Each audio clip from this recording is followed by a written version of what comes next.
يا صباح الفل او مساء الفل على حسب ما بتشوف الفيديو.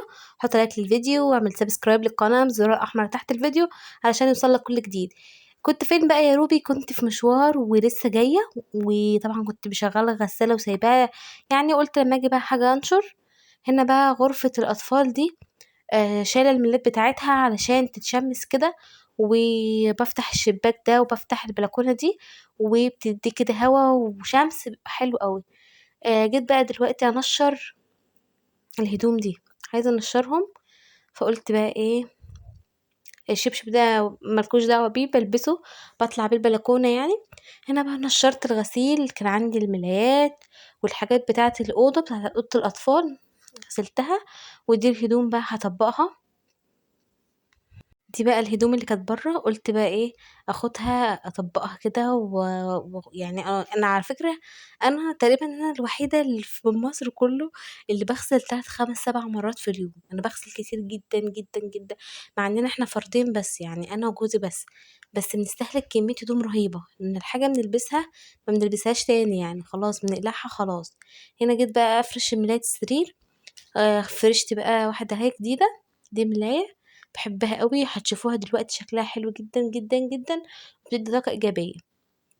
عايزة لكم شكلها حلو قوي، انتوا كمان هتشوفوها وهتحكموا. ف انا بقى نفرشها. والفيديو النهارده فيه تفاصيل كتيره جدا، ان انا سبت البيت لما اتدمر خالص، ما قال كتير قوي، ما كنستش ولا زبطت ولا عملت اي حاجه. هنا بقى كنت لبست الاسدال بتاعي وقلت اصلي العصر، لاني هو اذن عليا بره فما صليتهوش. دلوقتي كانت الساعه 5، ف5:30 كمان. هنا بقى الملاية هي اللي بقولكوا عليها شكلها حلو قوي، وبتدي طاقة إيجابية كده، وحلوة كده، يعني حاجة ايه، ملعلطة ملعلطة. حط بقى لايك للفيديو. جبت بقى معايا فاكهة، جبت العنب ده الكيلو ب5. بصوا بس طعمه مسكر قوي، مع انه اخضر بس طعمه مسكر قوي. وجبت كمان تفاح. التفاح ده البلدي بتاعنا احنا، التفاح الكيلو وربع ب10، وفي ب10، وفي حاجات تانية، بس دي احسن، يعني الكيلو وربع احسن، او يعني ما بيبقى، يعني انا بحب عن نفسي، بحب التفاح ما يكونش ناشف قوي ولا طري قوي، يعني الحاجة اللي هي الوسط دي. فجبت تفاح لاني انا وجوزي بس، وجبت عنب. قلت بقى ايه، نحطهم بقى كده في التلاجة، عشان بحب بصراحة الفاكهة تبقى ساقعة وحلوة كده. هنا بقى بصوا، هغسله واظبطه بقى واعمله، واحطه بقى ايه في التلاجة. وهنا بقى مش الصراحة مش قادرة اشيل بقى واكنس الارض وكده، فقلت ايه، خليها قبل العيد هبقى اكنس وامسح كده بالشرشوبة وانضف الارض يعني. هنا بقى اهو، هنا جيت لي التسريحة دي، الميك اب بتاعي مكان بقى ما، على طول مكركبة يا جدعان، على طول على طول يعني. فحطيت هنا الميك اب بتاعه اهو، لان دايما المكان ده متكركب، اللي هو على التسريحة دي، اكيد انتوا كلكم عارفين، يعني بنات عارفة يعني. المهم بقى ان انا دلوقتي لميت كل الحاجات دي، الكركبة دي كلها، وحطيتها هنا زي الباسكت ده بحط فيه الحاجات بتاعة الميك اب. وعندي كمان في الادراج عندي حاجات كتير يا جدعان، هعمل لكم بقى مرة جولة كده واوريكم الحاجات اللي انا جبتها. ده البرفان ده بتاع جوزي، فحطيته على جنب كده، والحاجات دي كلها، وجبت كده حاجة امسح بيها. وده كده العلبة بتاعة العلاج، اي علاج بقى عندنا، برد بقى، اي علاج، بنادول، اي علاج باخده احطه في العلبة دي، بصراحة اريح، بدل ما اقعد ادور على البرشام فين ومش البرشام فين. قلت احطها في العلبة دي. من ساعتها بقى بدأت اي علاج بحطه في العلبة دي. هنا بكنس بقى، كنست بالمكنسة الكهرباء، شغلتها، وكنست كمان الارضية دي، واي حاجة في الجوانب وكده. الشنطة اللي انا كنت طالعة بيها هدخلها دلوقتي، تمام كده يعني.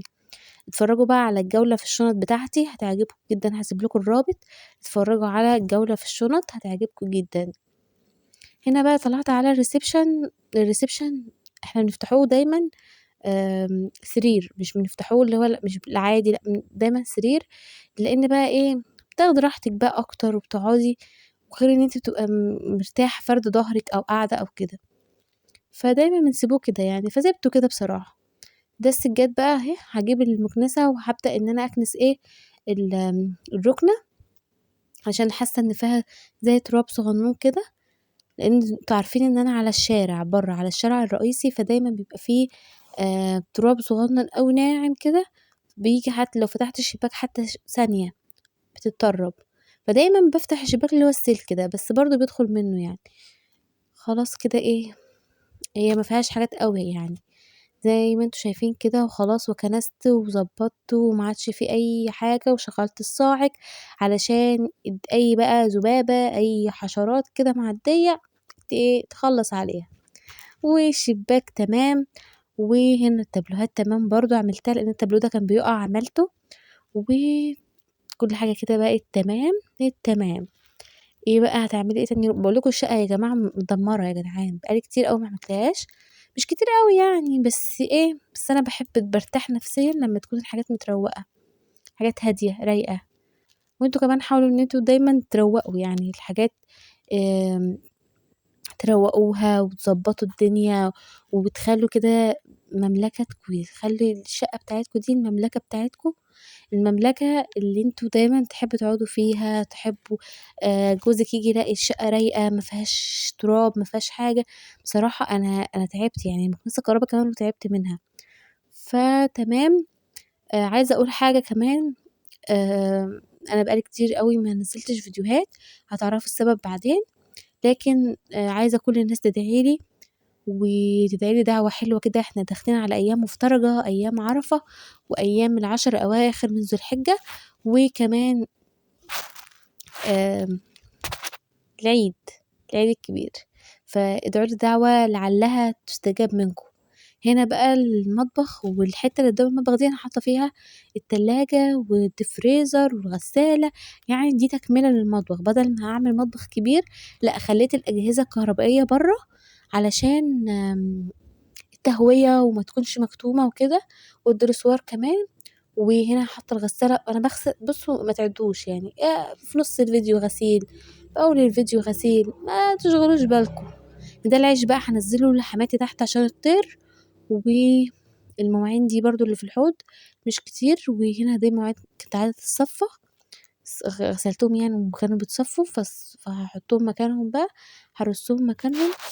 الكوبايات وحاجات اهي كلها هرصها يعني، وهظبط الدنيا على قدر المستطاع، لان انا جايه هلكانه جدا، جايه تعبانه وهلكانه قوي، ومواصلات بقى وكده، يعني كويس ان انا عملت كده. وتمام كده. هتعملي تاني يا روبي؟ هكني برضو هغسل الاطباق دي، وهلم بقى التراب والحاجات اللي موجودة في المطبخ. بس انا كنست المطبخ، وكنست قدام المطبخ، وكنست كمان الحتورقة دي بالمكنسة الكهربائية، ما مسكتش المكنسة العادية خالص، لان انا جاية مستعجلة وعايزة في نفس الوقت اروق. طب هتقولي انت ما عملتش اكل ليه، او انت ما ليه الروتين بتاعك دايما ما فيهوش اكل؟ لان انا دايما بناكل تحت عند حماتي، وتحت عند حماتي ما فيش تصوير يعني، ما بصورش. فغير بقى ان انا لو هعمل لكم وصفه، هعمل لكم حاجه، هتبقى ايه عندنا في المطبخ بتاعي. لكن اكل ده لا، اللي هو مش كل روتين اكل يعني، فاهميني؟ ف فانتوا فاهمين بقى يعني. فلو اي اكله عايزه اعملها هعملها في المطبخ. برضو عملت اكلات كتير قوي، ادخلوا اتفرجوا عليها في القناه، عملت كذا اكله في القناه عندي. هنا بقى الحوض نضيف اهو، والمواعين برضو سبتها تتصفى، دي الحله برضو والاطباق وكده. وخلاص كده ما عادش قادره بصراحه اعمل حاجه تانية. وشكرا ان شاء الله على